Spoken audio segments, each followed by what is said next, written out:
My entitled parents want to take my house and give it to my brother, even though they kicked me out because there was no room for me in their life. My name is Ryan, 22M, and I was the kind of kid who never asked for much. I studied hard, stayed out of trouble, never caused problems, but none of that mattered when I graduated and had nowhere to go. I called my parents hoping for some temporary support, just a bed, a warm meal maybe, but they told me the house was full. They said Josh, 20M, needed his space for college and that they couldn't afford to squeeze in one more adult. I didn't argue, I just thanked them and hung up, and then I cried in the car I was living in. I remember staring at the roof of that car at night, hearing the wind outside, eating stale crackers and drinking from a warm bottle of water because I couldn't afford gas or even a motel, all while my younger brother, who had never worked a day in his life, was playing games in a room that could have easily fit us both, but he was the golden child, the one they bragged about, the one they bought everything for, and I was just background noise they wanted to forget. I eventually got a job. It didn't pay much, but I kept showing up, every day, tired, hungry, barely functioning. I saved every cent, skipped every outing, wore the same 2 shirts for months, and after 3 years of grinding in silence, I bought myself a small house, nothing fancy, just 4 walls, a roof, and peace. For the first time in forever I felt like I could breathe without asking for permission. Then out of nowhere, last month, my mother called me, her voice soft, too soft, like she was trying to erase everything that happened. She asked how I was doing, said they missed me, said the family wanted to visit soon. I smiled even though something in my chest twisted. Something told me this wasn't a call about love, it was about something else, something I wasn't ready to hear. I told her she could stop by if she wanted. I didn't feel anything when I said it, not happiness, not anger, just emptiness, like I was agreeing to something I didn't care about anymore. And a week later they showed up, all 3 of them, her, my dad, and Josh, like a happy little unit walking into a stranger's life. They hugged me like nothing had happened, complimented the house like they were proud of me, and I stood there pretending not to remember every single night I spent freezing alone, while they lived in comfort. They sat on my couch, ate the food I cooked, laughed at old stories, and I just kept smiling, nodding, playing the role of the good son who finally made it. But deep down I was watching them like they were intruders, like this wasn't their place and they didn't belong here, because they didn't, not after what they did, not after they left me behind like trash, and I should have kicked them out. I should have said something, but I was too tired to fight again. It wasn't until the second night that things shifted. We were sitting in the living room, and my dad casually mentioned that Josh was thinking of moving out of their house soon, maybe even closer to the city, and then my mother added, with that same sweet voice from the phone, that my house would be perfect for him, quiet, safe, close to the college. She said it like it was already decided, like I had no say. Like this place wasn't mine but something temporary I was holding until they needed it back. I just stared at her. I didn't say anything, because in that moment I realized they hadn't come to reconnect, they had come to take, and they were doing it the same way they always did, with smiles, with fake concern, with the same twisted logic that made them believe they had the right to control every part of my life, even now.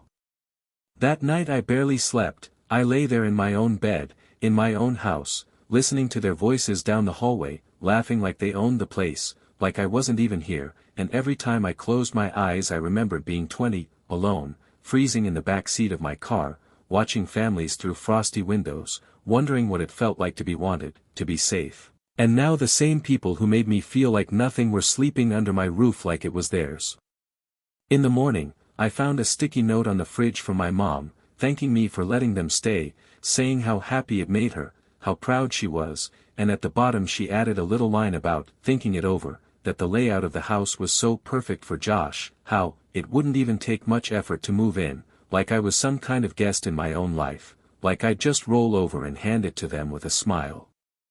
At breakfast, they started planting seeds, one by one, slow and careful, my dad talking about how hard it is for young people to afford housing, how family supports each other, how Josh has so much potential if only he had the right environment, and I sat there eating cereal like I didn't hear it, like my ears weren't burning and my hands weren't shaking under the table.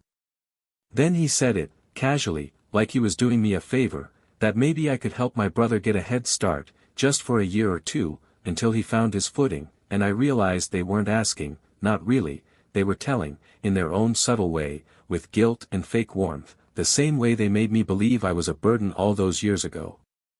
I didn't say anything, not then, not when my dad gave me that look, like I owed him something, like this house was somehow built on their sacrifice, not my suffering, not my silent nights in parking lots, not the years I worked through pain and exhaustion just to have a door to lock behind me. They acted like it was theirs to redistribute, like I was just holding on to it for someone more deserving, someone like him.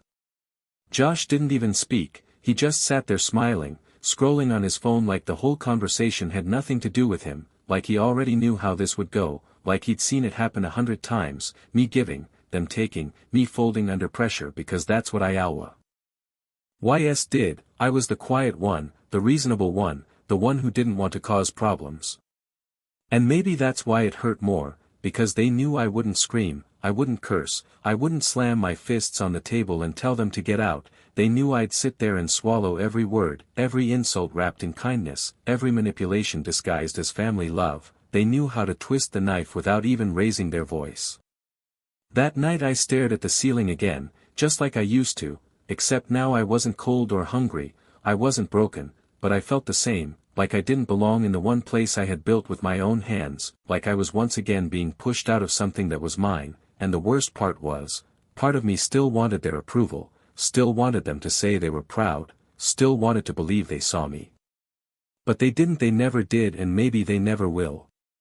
The next morning, I woke up before any of them, made coffee, sat at the kitchen table and stared at the front door, wondering how many times I'd stood on the other side of someone else's life, waiting to be let in, and now they were here, walking through my rooms like it was temporary, like I was just keeping it warm for someone better, but I didn't feel anger, not exactly, it was colder than that, sharper, like something inside me had snapped in complete silence. They came down one by one, like they owned the place. Josh went straight for the fridge, didn't even look at me. My dad asked if I could help him measure the living room, just in case Josh moves in, and my mother started asking about mortgage details, if the place was under my name or if I had roommates or if I was still paying rent, all of it hidden behind smiles and light voices, but every word felt like a countdown, like they were slowly inching closer to taking what was mine. I answered everything politely, nodded, smiled, kept it all bottled up like I'd been trained to, but something was different this time, because I was watching, remembering, recording every glance, every sentence, every little manipulation, and somewhere between the fake compliments and the casual entitlement, I started to realize just how far they were willing to go. Later that afternoon, I left the house without a word, got in my car, drove around for hours, not to escape but to think, and I made a decision right there on the highway, somewhere between the exit signs and the fading light. I wasn't going to fight them, not directly, not with shouting or arguments or begging, no, I was going to outthink them, outmaneuver them, do the one thing they never expected from me.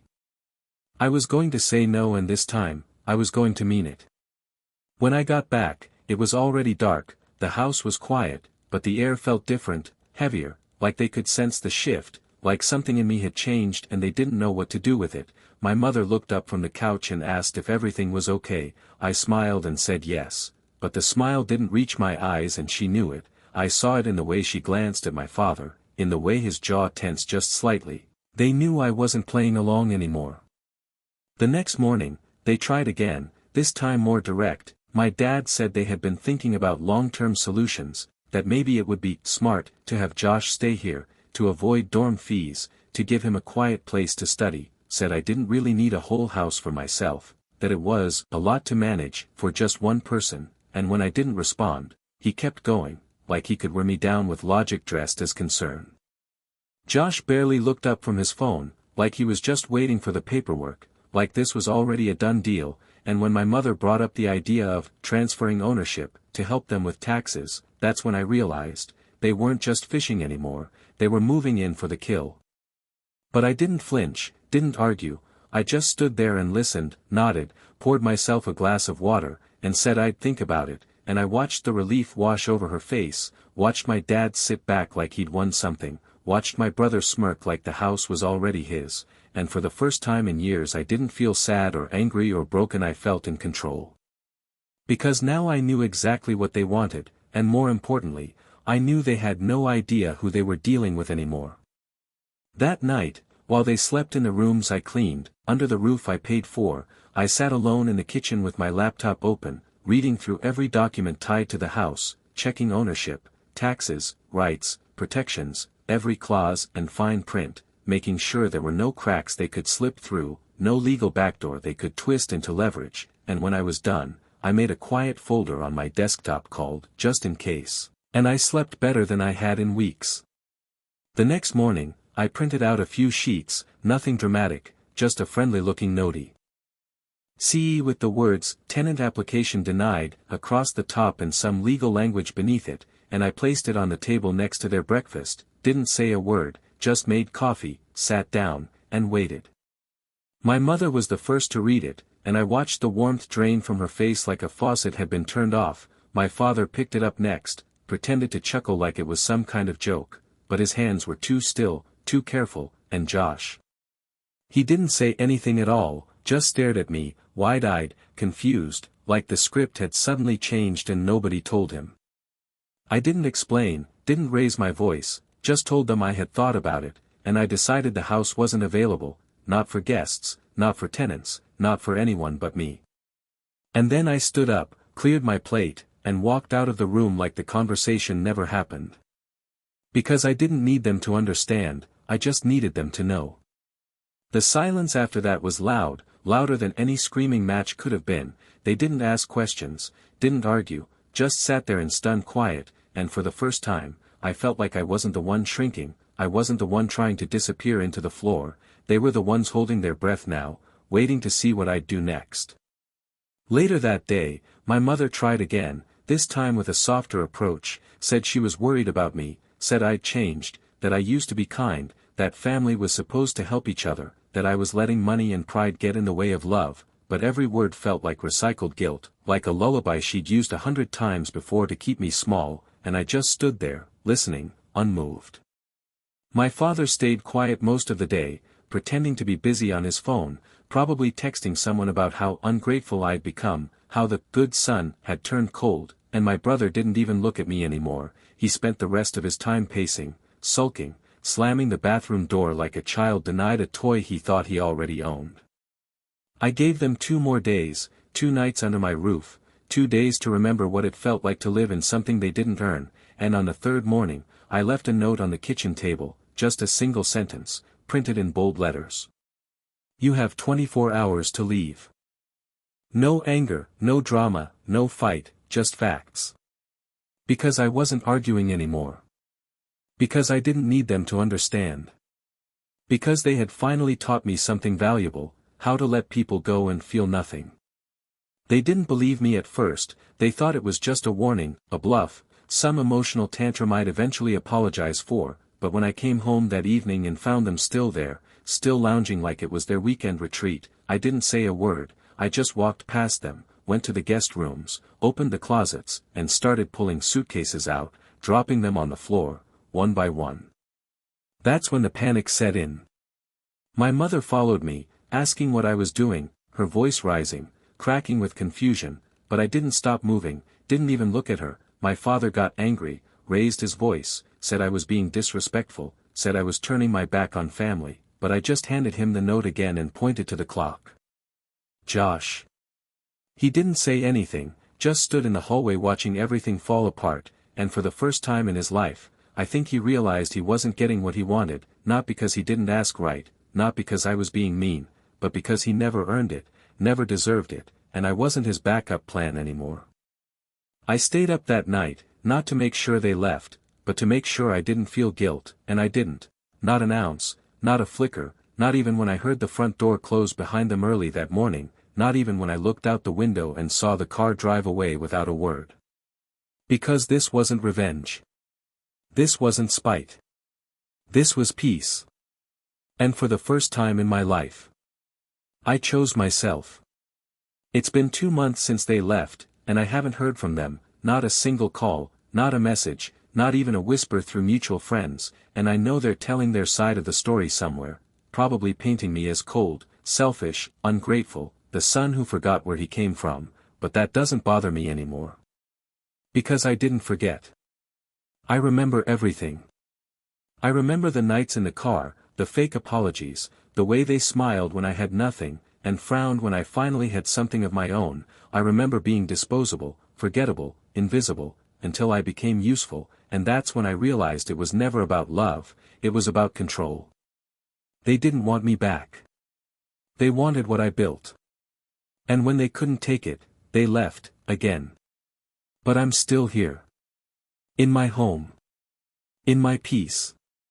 And for the first time in my life, I'm not waiting for a knock on the door, I'm not hoping they'll change, I'm not trying to prove anything. I'm just living. And that's more than they ever gave me. So if you're watching this and you've ever felt like the outsider in your own family, I hope you know this.